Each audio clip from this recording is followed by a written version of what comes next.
There's been loads of talk about Arsenal bringing in big name stars this summer. Lots of talk about a striker in particular. But do Arsenal need to sell in order to do the business that they're hoping for when the window opens? We're going to discuss that.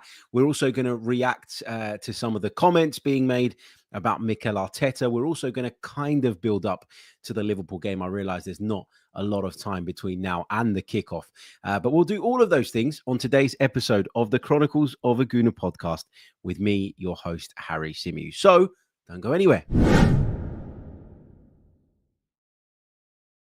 Hey, everybody. Welcome back to the show. Happy Sunday to you all. I'm feeling that hay fever this morning. Boy, oh boy, it's killing me.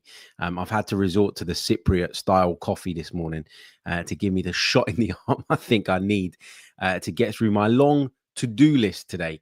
The first thing on the to-do list is always the Chronicles of a Gooner podcast. And so here we are, bright and early on this Sunday morning. What a lovely day it is, by the way, in London. Sun shining, all the rest of it. It's brilliant. But that does mean that I'm under a little bit of pressure to like cut the grass and all the rest of it. And when you got a hay fever, I can tell you that is probably the worst task going, honestly. Big good morning to everybody joining us in the live chat. I can see there's plenty of you with us. I hope you're all having a wonderful weekend so far.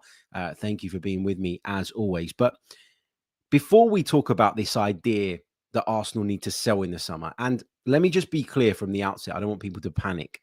I've not been told this by anybody at the football club or anything like that. This is not me sort of coming to you with a bit of news. I'm not saying Arsenal must make major sales this summer to facilitate the business that they're hoping to do.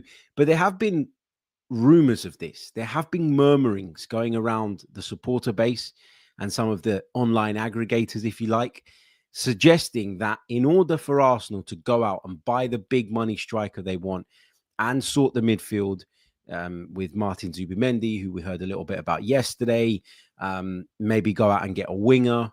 There's talk of another left back coming in, which to me is wild. But hey, we do enjoy signing left backs. We're going to have to bring in another goalkeeper when Neto returns to Bournemouth. So there's a lot of work for Arsenal to do this summer. And I don't think it's wild to think that in order to do that work, we're going to have to let one or two go. Now, who are those one or two? That's the kind of big question. But we're going to try and read between the lines a little bit and maybe try our best to figure out who those players might be, because those players ultimately need to bring value as well. There's no point in making a sale for 10, 15 million quid, with all due respect. It's a lot of money to me or you, but to the football club, that isn't really going to move the needle. So we need to kind of find players, I would argue, in this discussion, and it is just a discussion to be clear, that kind of fall somewhere in the middle where they do have a value, but also we can survive without them. Does that make sense? We're going to do all of that. But first of all, before we dive into that, I want to play you guys a clip from last night's Rory Jennings show on talkSPORT. Now, Rory's a good friend of mine. We have lots and lots of debates about the Arsenal and various other subjects. And we got into a bit of a debate last night about Mikel Arteta. Rory took issue with his comments post PSG, as did I. We talked about it on the podcast. Rory took issue with the fact that Mikel doubled down, as did I, when he gave his press conference on Friday. But when it gets to Saturday night and we're playing Liverpool the next day, I kind of feel like that stuff should have died down by now. But it clearly hasn't. And so I said my bit on Mikel Arteta's comments and why I believe that even though I think he was wrong to say what he said, this has been blown way out of proportion. Have a listen to what myself and Rory discussed on yesterday's Rory Jennings show over on talkSPORT. And we are now going to dive straight into discussing Arsenal. It's been a terrible week for the Gooners, and I can't believe what I've heard from Mikel Arteta. He just sounded completely and utterly delusional. It's the first time that I've ever thought that there is a question mark around what Mikel Arteta is doing at Arsenal Football Club. It's very important that you listen carefully to this. And when you listen, just bear in mind that Arsenal are out of the Champions League despite these words. 100%. I'm watching it back. I'm watching all the stats. Obviously, we have the best stats and the best goal difference in the semi-final, so it's very clear. But it's not about the winning probability or what you merit. Is actually making it happen and making it count. Because when you look at the important stat that normally give you the best platform to win football matches, it's crystal clear who was better. You don't think they were just one of the best as you reached the semi-finals but didn't actually win the competition? But I said till that point, and looking back as well, I think we are one of the best. You want to take it literally like this, and up to you.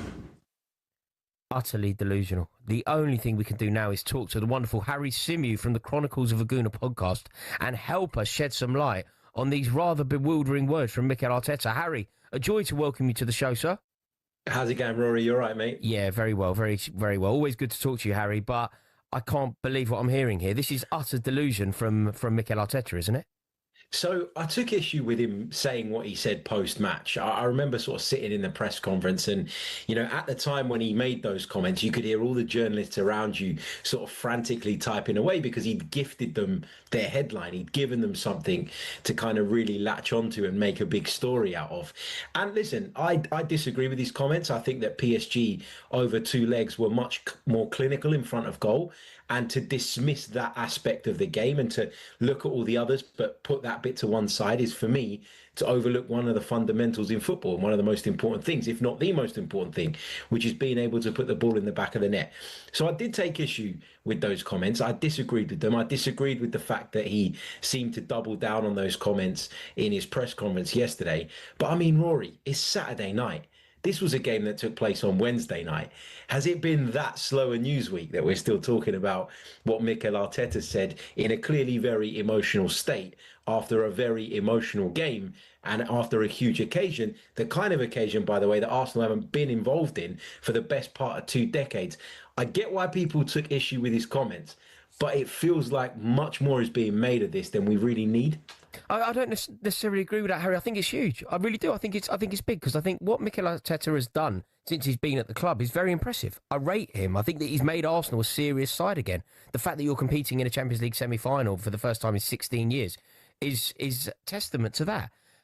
But this is the first time that I've ever thought. You remember when Manchester United fans were singing at Rafael Benitez all the time about Rafa's cracking up and all that?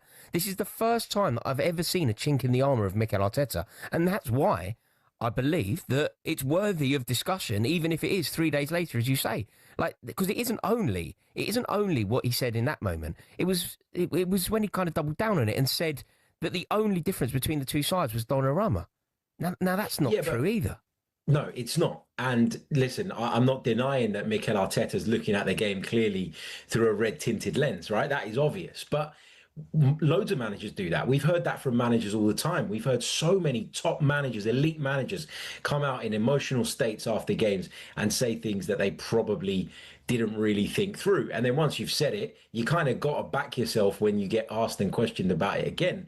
But I think if you dive a little bit deeper into those comments and you really try and sort of break it down, I think what he's trying to say is that they've done all the things necessary to give them the best probability of winning the game, i.e., you know, the second leg. Don't take anything away from Arsenal, because in the second leg, although they lost the game, they turned up in Paris. That was one of the most impressive and intimidating atmospheres I've probably ever experienced. And I've been to plenty of grounds all over Europe and all over the world. It was an unbelievable night, and they've turned up and they've performed. They haven't got the result that they needed. They didn't get the outcome that they wanted because one element of their game was missing. And I think that's the point he's trying to make, that if we keep doing the right things, you know, we will be here over and over again, and eventually it will go our way. And so what I think he's trying to do, and again, to be clear, I disagree with the comments, and I think he could have delivered them in a different way and a more effective way. But I think the point he's trying to make is, don't take anything away from us. We were here and we were competitive. And this club hasn't been here for the best part of 2 decades. And you've got to give us our dues for that. I think that's why he's defensive. I think that's what it is. And listen, again, I'll say it again. I personally heard that comment in the press conference straight after the game, and I raised an eyebrow straight away. And I thought, oh, are we being for real here? And it felt to me a little bit disrespectful to Paris Saint-Germain, if I'm being honest. But you want him to be a bad loser. Who's a good loser? What elite manager in football is a good loser? We've seen Fergie lose it after a game. We've seen Klopp do it. We saw Mourinho do it all the time, the great Arsene Wenger. This is what happens. Elite managers don't like losing, and sometimes they struggle to cope with it. Do you know what's interesting here, Harry? If we were having this conversation about a year ago, in fact, I think we did have this conversation about a year ago, maybe just over 13 months ago, when Bayern Munich launched you out of the Champions League, we had a conversation, and the bottom line of that conversation was Arsenal need a goal scorer. Arsenal need someone clinical in the box. Arsenal need somebody that can conjure up something out of nothing. We're 13 months down the line, and we're in exactly the same situation, aren't we? Is Mikel Arteta responsible for that? Yes, to a degree, in that he has opted to prioritise, I believe, other positions. But you've also got to factor in, Rory, that both Kai Havertz and Gabriel Jesus went down with long-term injuries. Like, you've got to factor that in. Okay, Harry, let's that's pick two up on that. centre-forward options. Yeah, Absolutely. Two centre-forward options. Are they the answer? Like, regardless of whether they're fit or not, Kai Havertz and Gabriel Jesus are the players that you've suggested. If they were, we've been unlucky, they got injured. They're not necessarily the players that I believe are capable of conjuring up something out of nothing. Maybe they're not top level in terms of centre forwards, but Kai Havertz certainly adds so much to this Arsenal team. And that's not just in terms of goals. It's the way he links up with Saka, Martinelli and Odegaard, and the way he kind of facilitates the others to kind of do their damage in and around him as well. There's no doubt in my mind that Arsenal are a better team with Kai Havertz up front than they are with Mikel Arteta up front.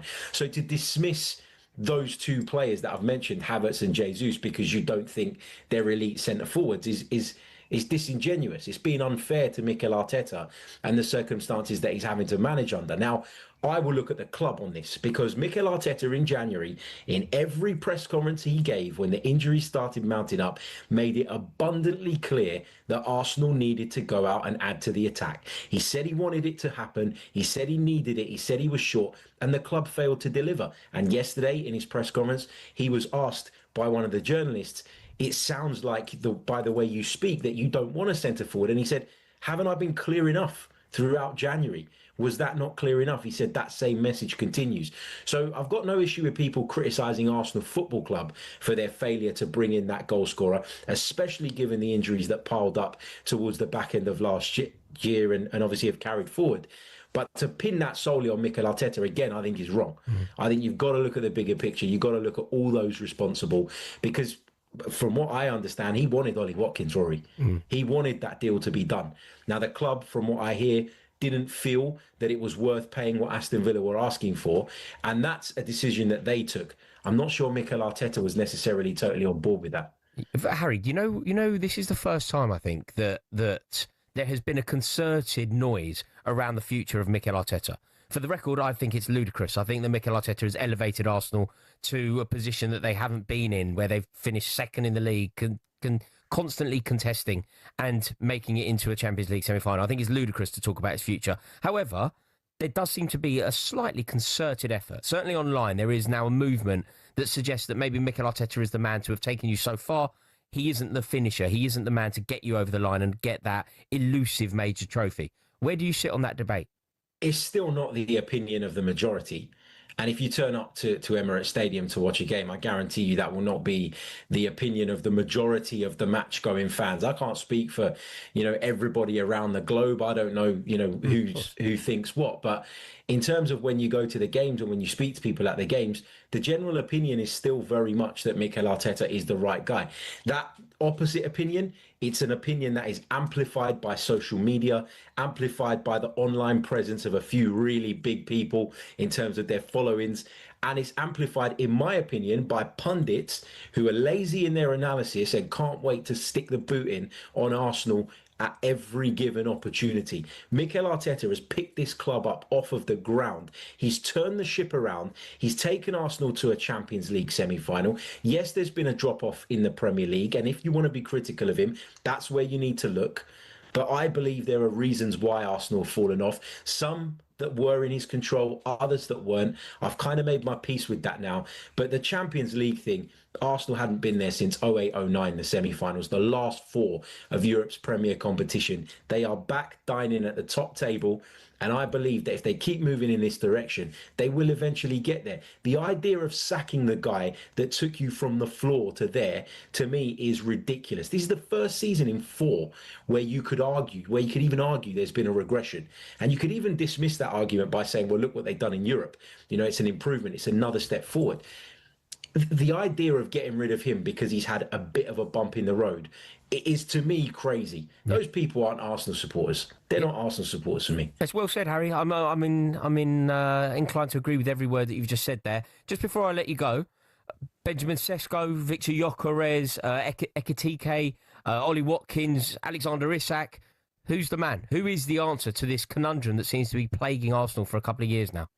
It's a really difficult one, to be honest. I think that the number one option that most Arsenal fans would love to see is Alexander Isak, but I don't think that's realistic. I think Newcastle would dig their heels in, rightly so. He's a fantastic player. You need to hope they don't make it into the top 4, don't you? Into the Champions League spots. You need to hope that they don't make it. For sure, but even then, I still think they'd make it really, really difficult for Arsenal. And given that Arsenal, in my opinion, need to do lots of business this summer, I don't know if they'd be able to spend that kind of money and still address all the other issues. I felt like it was going to be Benjamin Sesko. If you'd have asked me 3-4 months ago, that's the one I would have kind of pointed to. But it sounds like with the arrival of Andrea Berta now as the club's new sporting director, there is a sort of shift towards the direction of Victor Gyökeres. And I think Victor Gyökeres is a solution for today rather than a solution for tomorrow. And that's what Arsenal need right now. Sesko's got potential. Ekitike's got potential. They're both developing players, whereas Gyökeres feels a little bit further down the progression line and ready to help the team today, which is what Arsenal should be after, in my view. Yes, well said. Looking forward to tomorrow. Guard of Honour. How are you feeling about that game? Yeah, I mean, to be honest, I fear the worst for Arsenal tomorrow. Not because I don't think they're a decent team or anything like that, just because I think it's going to be really difficult to pick themselves up after what happened on Wednesday night. There was so much emotion around that Champions League campaign, and it's all kind of come crashing down, unfortunately. And I don't know if the players are going to be able to pick themselves up again for the last few games of the Premier League season. Insightful stuff, as always, from Harry Symeou from the Chronicles of a Gooner podcast. Thank you so much for your time, Harry. There you go, then. That was my discussion with Rory Jennings on the Rory Jennings show last night on talkSPORT. Big thank you to Rory and obviously the production team for having me on. I really, really do appreciate it. I can see, based on the comments, that there's a lot of you that disagree with some of the points I made there, and that's absolutely fine. I promised I'm not going to bite back at everybody over the course of the next few weeks. But listen, I stick by everything I said. I really do believe that Mikel was wrong to say what he said, that he was probably wrong to kind of double down on it afterwards. But there was a whole load of Premier League games yesterday. There was Aston Villa involved in action in pursuit of the Champions League. There was Manchester City suffering the shock result of a draw against Southampton, which gives us a wonderful opportunity now to try and kind of solidify our place in second, right? There were stories yesterday. There were things to talk about. There was huge controversy in the League One playoff semi-final between Leyton Orient and Stockport. And what are we talking about? Mikel's comments from Wednesday. Like, if that in itself doesn't show you that people have cottoned on to the fact that Arsenal are huge and are looking for any which way to kind of drum up a story and create a debate at our expense, I don't know what else you kind of need to see or hear. But anyway, look, that's not what we're here to talk about on today's pod. But I wanted to share that with you because I know a few people messaged me while I was on and afterwards and tweeted me and stuff with some really kind of strong thoughts on what I had to say. Some were in my corner, others were in Rory's corner. And that's fine. It's a debate, right? But I wanted to share that with you guys on today's pod. Okay, should we talk about the idea of Arsenal having to sell then this summer? In fact, what we'll do, we'll take a short pause. We'll take some of your comments reacting to that piece I just shared with you, and then we'll dive into this idea that Arsenal might just need to sell in order to fund some of the business that they want to do this summer. We'll do that right after this. Don't go anywhere. You're listening to the Chronicles of a Gooner podcast. You're listening to the Chronicles of a Gooner. Like and subscribe.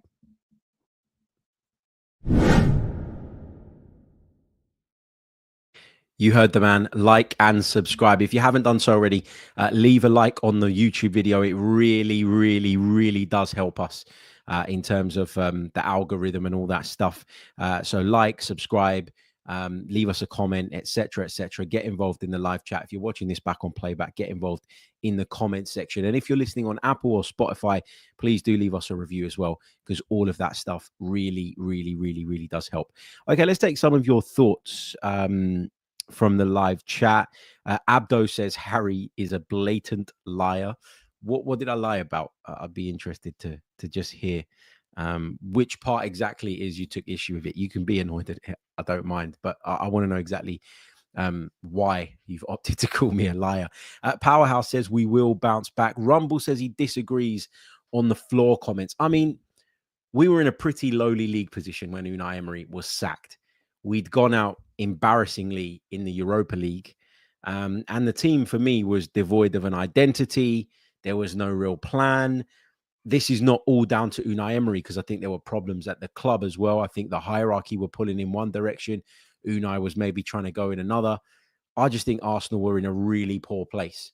Really, really, really poor place when Unai Emery was sacked. And that's why I stick by that comment of I think Mikel picked Arsenal up when they were on the floor, not just on the pitch, but off it as well. You know, you think about what the atmosphere was like at Emirates Stadium during those days. My God, it was toxic. It was a million miles away from what it is today. And we still haven't even won anything yet of note, like other than that FA Cup at the start. So if that's the case, yet the atmosphere is so much better, that shows you that there's been work done off the pitch as well, which has been really kind of helpful. Mick says football's a game of results and trophies. Arteta hasn't delivered. Theo says, Harry, how are you, mate? I agree with you, to be honest. I'm good. Thanks, mate. Thank you for your comment. Just on my comment about, you know, people drumming up these debates over and over again, Andy says it's somewhat effective and brings the views, so that will keep happening. Agreed. MI Tech says Harry was bang on and some of the fans need a business class and prescription glasses. The board decide, not the manager. What else have we got? Mystical says the only reason pundits are still talking about it as expected is because Arteta naively gave them the ammunition. Absolutely. And I said that at the time. I said that, you know, you needed to make sure that, you know, you sort of controlled the narrative. And in doing so, sometimes that means making sure there is no narrative, full stop. Night Train took issue with me saying you're not an Arsenal fan for wanting a managerial change. I might not have conveyed it in the right way necessarily on live radio, but when I say you're not an Arsenal fan, or those people are not Arsenal fans, I'm talking about those that deliberately drum up that kind of narrative around our football club. You can want the manager out, right? You can want the manager out. But we had a good discussion with Clive on this podcast just before the second leg of PSG. And one of the things we talked about was the kind of environment that we as fans create around our football club. And one of the things we said was, I think we have a responsibility, especially when we had our biggest game in the best part of 2 decades, to get behind the team and to support the team. And whether you want the manager in or not, he wasn't going to get sacked 24 hours before the second leg of the semi-final. So as a fan, if you really are a supporter of the football club, you should be able to put that to one side, get behind the team for the game, and not drum up nonsense in and around it. That's not what a supporter does. To support something or someone is to support it, to prop it up. Now, that's not what a lot of our fans are doing at the moment. Instead, they're trying to essentially shit on what we've done so far and trying to create a situation whereby, because in a lot of cases, they told you Mikel Arteta was no good from the beginning, they want to kind of prove that point. And it comes back to what we've been discussing over the last few days as well. But anyway, let's talk a little bit about sales this summer. Do Arsenal need to make any? Well, again, as I said right at the top of the podcast, this isn't a bit of breaking news. I'm not coming to you here today and saying Arsenal need to sell X player or Y player in order to fund the business that they want to do this summer.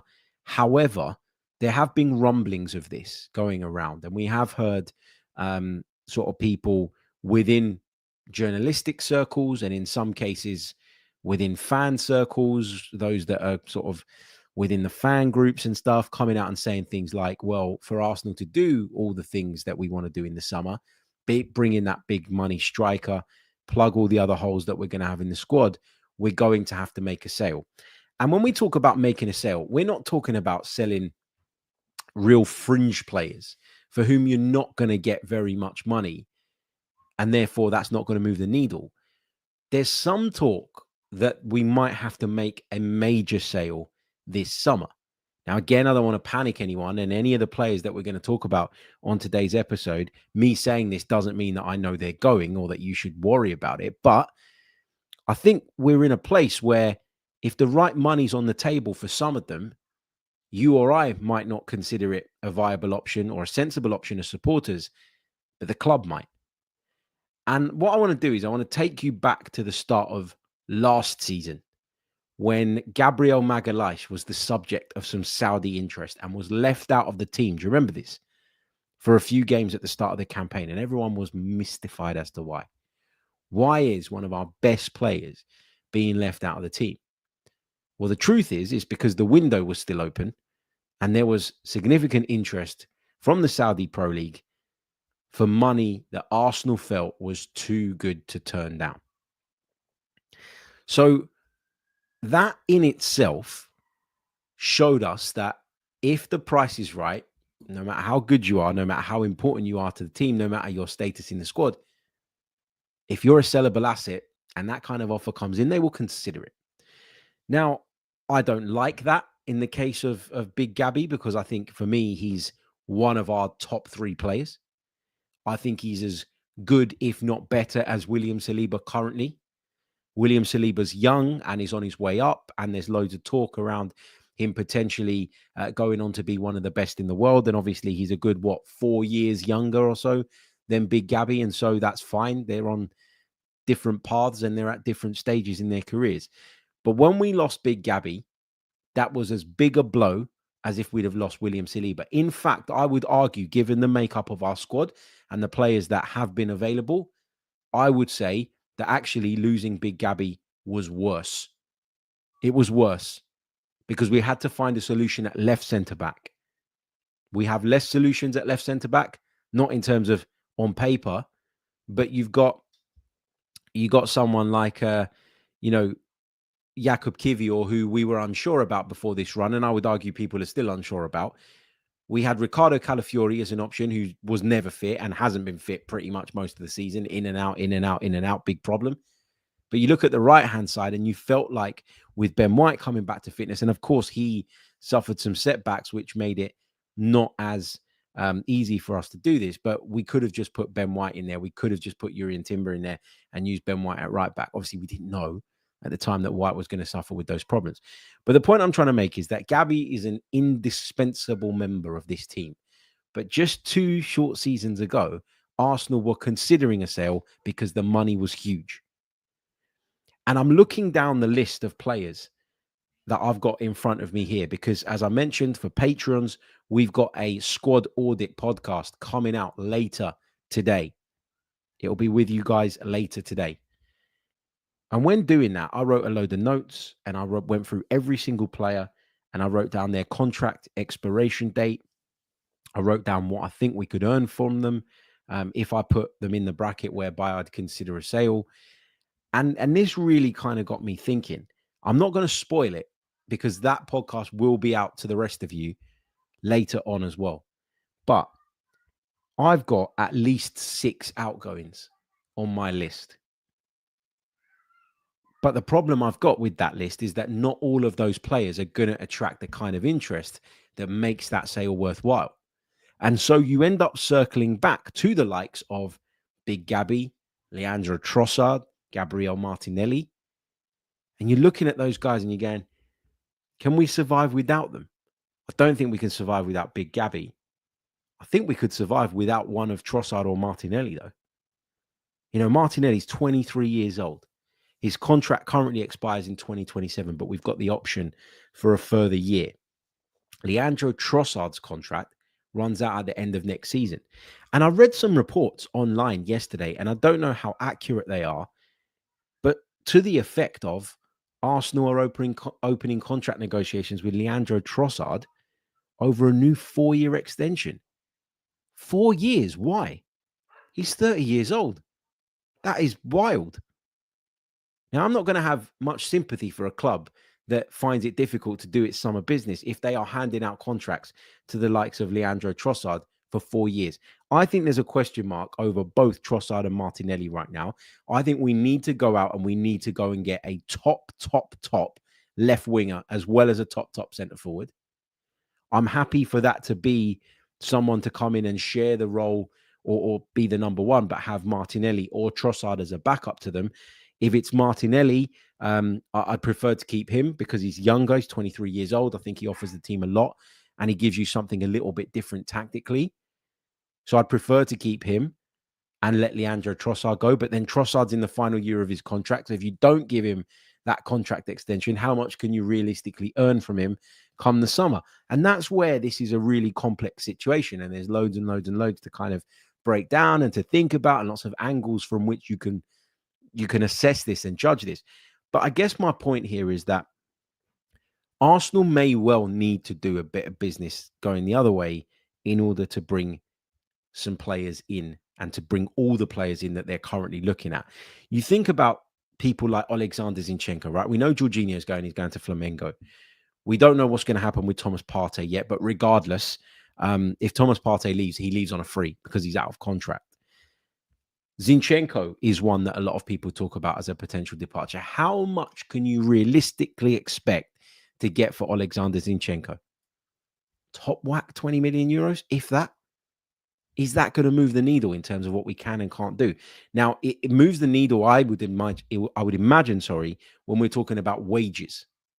And that's where you might see some of these deals kind of push through. But in terms of what they do for you with transfer fees, there's only a real select few players that kind of fall into that category of, I'd rather keep him, but if the money's really good, I wouldn't close the door to it. There's a few players that fall into that category. Now, I'm not going to go into who they are because we're bringing you the Arsenal Squad Audit podcast for patrons a little bit later on today. And if you want to become a patron, you can go over to patreon.com/the Chronicles of a Gooner. The link is in the description below and you can sign up. It will be available to our wider listenership at some point next week. I need to take a day off next week because I've got some family matters to attend to. And so on whichever day that falls and I'm unable to sit here at 10 a.m. and bring you a pod, I will release the Arsenal Squad episode to the rest of you. But yeah, I think the idea of making sales is one that we will have to consider and we will have to accept as a fan base, by the way. So, there's a few other players on our books. Your Nuno Tavares I think there's an obligation to buy that Lazio had in place for him. So he's going. You got people like Albert Sambi Lokonga, still technically Arsenal players. We're going to make some sales regardless, but are we going to make a sale that maybe not everybody saw coming? Are we going to respond to some potential Saudi interest? Will one of these players look at that Saudi interest? Like if I'm Leandro Trossard, right, and someone comes along and says, you're going to earn a hell of a lot of money for the next 3 years if you come and play in the Saudi Pro League. I'm not saying I'd definitely take it, but you've got to consider it. When it comes to vast sums like that, you've got to, at the very least, consider it. So, yeah, let's see. For the record, the one that I deem as untouchable, who has been mooted as a potential departure this summer, is Big Gabby. For me, he's untouchable. I don't want him to go. And even if a Saudi Pro League club came along and said, here's £80 million, I would not take it.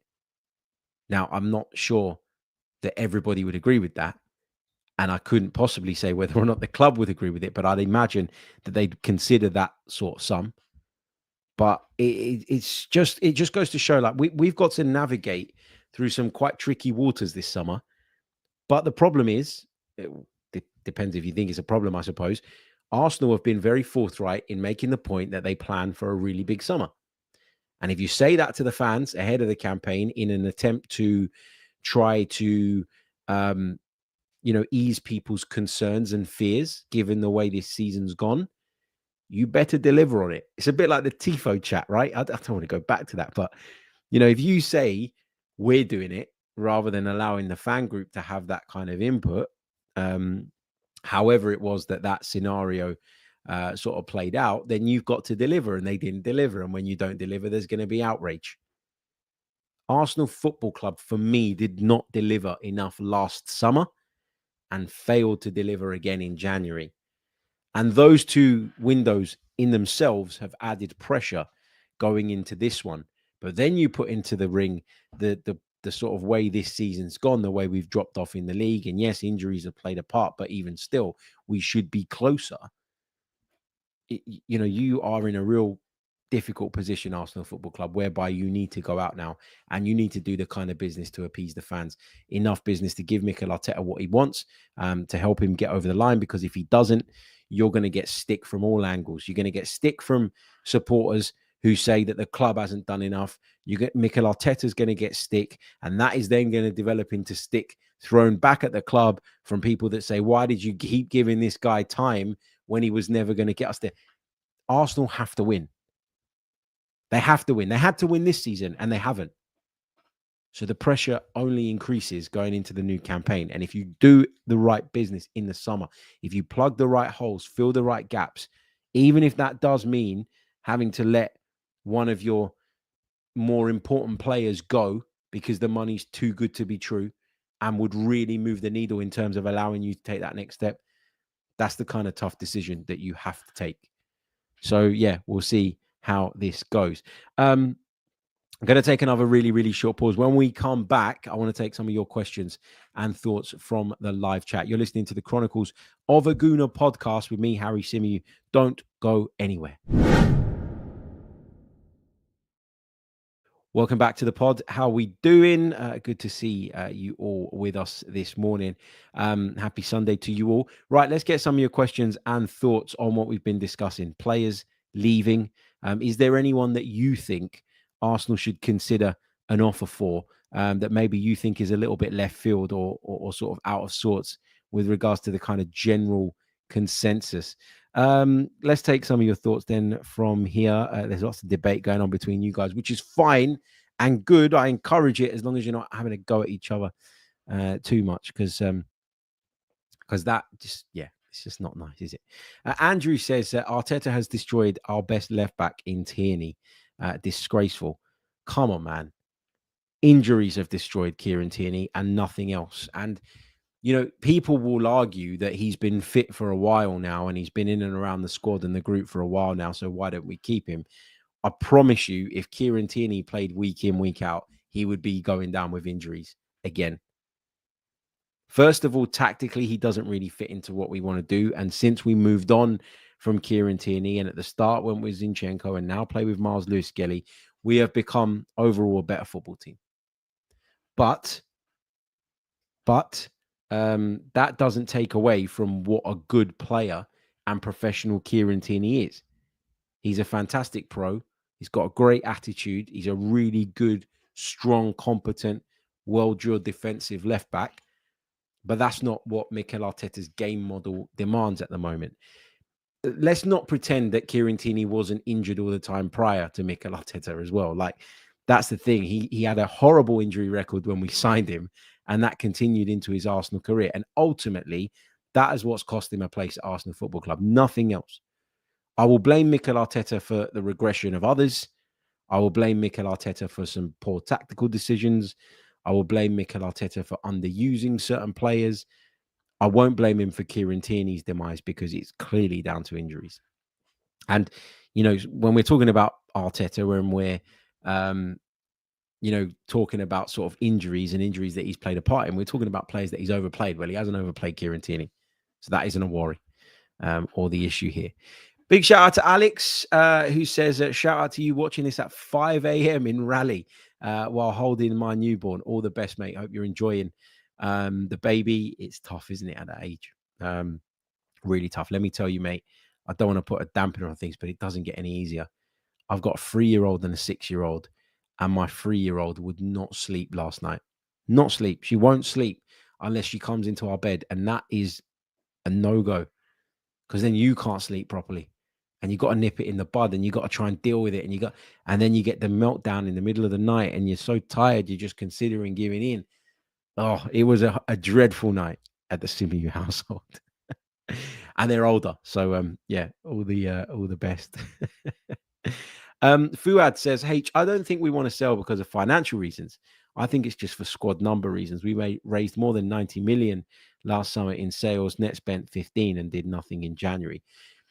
I mean, yeah, I would normally agree with you, but I think in the case of this window in particular, where we've really got to spend a lot of money, and listen, the most expensive players in football are strikers. And all this time where we've been spending big money, we've been spending it across multiple players, but we haven't brought in the striker. Well, now we're bringing in the striker. That automatically raises the bar in terms of what we need to spend overall. So I do think there is an element of financial need when it comes to, potential sales this summer. But the squad point as well. And this is one of the things I will say about Mikel Arteta that baffles me, right?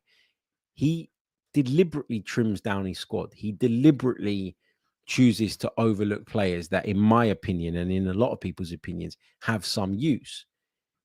He keeps it really kind of small, the group, and he likes to use like sort of 14, 15 players.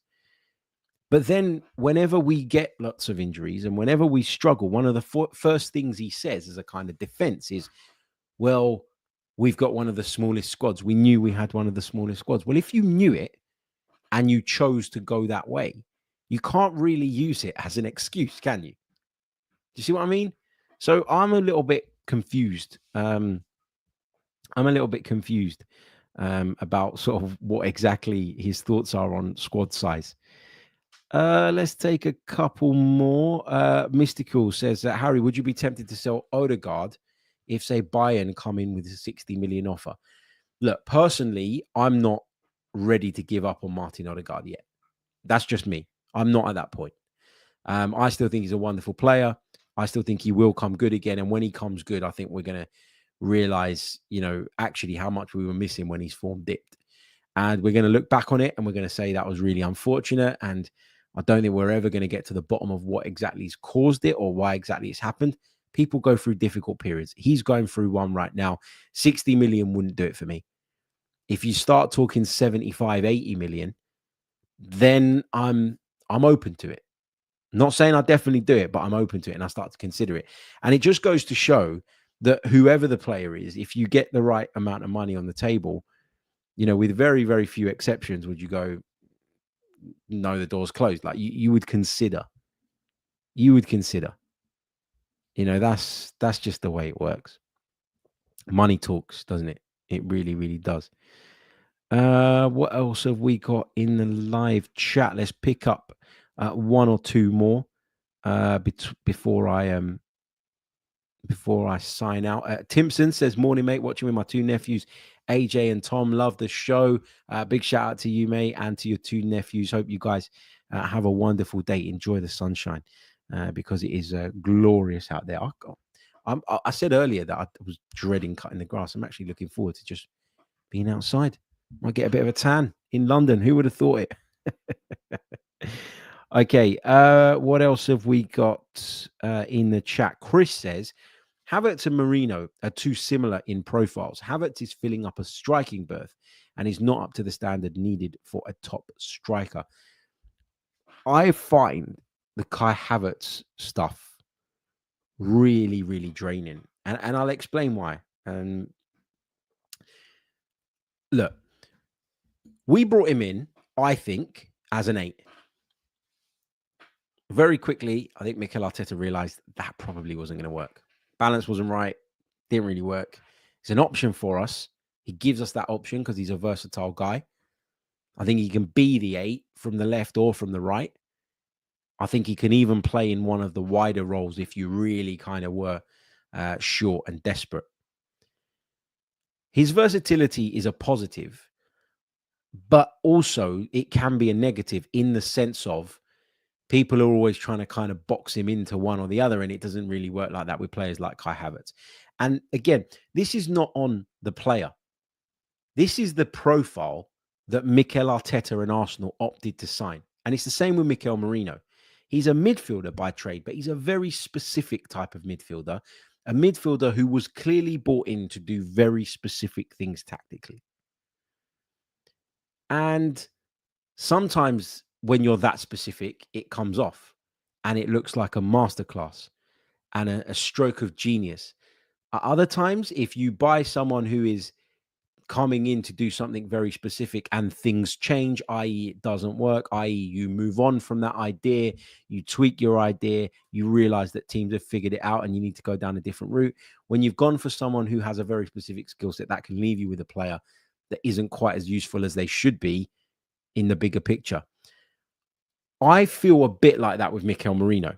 I don't really like Mikel Merino as a midfielder in our team. I don't think it gives us the right balance. I don't think it necessarily works in the way that it should. Now, it might be better next season. I hope it is, because it will be his second season at the club and I'd have higher expectations around him. We know he had a difficult start as well.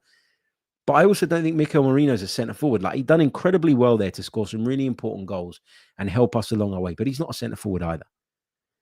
Mikel Merino is a very specific type of midfielder. He's what I'm referring to. And it might work, it might not. I feel comfortable with him coming in as a squad option. I feel comfortable with him coming in certain situations, in certain scenarios. I understand why the jury's still out on him. I don't understand why people are still so critical of Kai Havertz. He is still our top goal scorer, despite missing all this time. He was on course for a 25-goal season across all comps, which is a total that nobody believed he could get anywhere near. So he's shown that he can improve. But it's not just what Kai Havertz brings you himself. It's what he allows the rest to do. He's a focal point, man. He attracts the attentions of both centre-backs because he's physical. He can run. He can run down the side of you into channels. He can go in behind. He can come deep. He's a massive asset to you when attacking and defending set pieces. He's got a lot going for him, Kai Havertz. Do I think there are better strikers out there? For sure. And do I hope that we go and get one in the summer? Yes. But to have him and Kai Havertz sort of sharing that striking role, that puts us in a pretty good place. That puts us in a really, really good place. We would have been much better off in the remainder of the season post the Kai Havertz injury had the German been available. So the disrespect that people put on his name, it drives me crazy. If I was to write a list of the problems that Arsenal have had this season, and we took injuries and refereeing decisions and all of that away from it, and we only included internal things that we can control, and we broke it down even as far as players, specific players, I'm telling you, Kai Havertz wouldn't even be in the top 10 of my list of issues at Arsenal. I just don't see him as an issue. I see him as an asset. And I think he proved it, particularly in the second half of last season. And he was on course to have an even better season this season in terms of outputs and delivery. Does he miss chances? Yes, he does. Will he always miss chances? Probably, because he's not that type of striker. And so do you need to go out and get that player that is a little bit more clinical and a bit more devastating in those areas and in those situations? For sure. And I really do believe we're going to go and do that this summer. But the idea of like constantly bashing Kai Havertz, it drives me mad. I just don't get it. I just don't get it. Anthony says, question, do we keep Tommy or sell him? That's a quality player, forgotten and succumbed to injury. I think I'm at the point where I don't see Takahiro Tomiyasu as part of our plans anymore, because I just don't know how you can rely on him. But at the same time, you're never going to sell him while he's injured. So you almost have to kind of grin and bear it as a football club, get him back to fitness, get him back to being available, and then you can probably start to look at maybe offloading him. But, you know, we didn't pay an awful lot of money for Takahiro Tomiyasu. From memory, I think it was about 18 million quid. Given all these injuries, could you get more than 8 to 10 million now? Probably not. And that's why I say that, yes, there are a lot of players in our squad list that I would look through and go, yep, I'd let you go. I'd let you go. I'd let you go. But let you go, sorry. But then you have to weigh up what you're losing in terms of how short it leaves you in a particular area. And it might just be in a cover case versus what you're going to earn. And is what you're going to earn going to move the needle or is it not? And is it worth keeping that player around as a squad player, as backup? These are all decisions that need to be made, and they're difficult decisions because they're complex conversations. But anyway, I am going to leave it there for today. Thank you all so much for joining me on this Sunday morning. Hope you've enjoyed the pod. We're going to be back tomorrow morning, maybe even tonight, just depending on how I'm feeling. I'm not feeling great today, so I'll see how I get on later. I'm not going to promise, but either later tonight or tomorrow morning. Probably more likely tomorrow morning, if I'm being honest. I don't want to lead you down a garden path. We're going to bring you the review of the Liverpool game. We're going to bring you the player ratings for Patreons as well off the back of that one. And later on today, you're going to get the Arsenal squad audit pod over on the Patreon side of things, where we'll go through every single player. And I've put 3 categories: keep, let go, and question mark.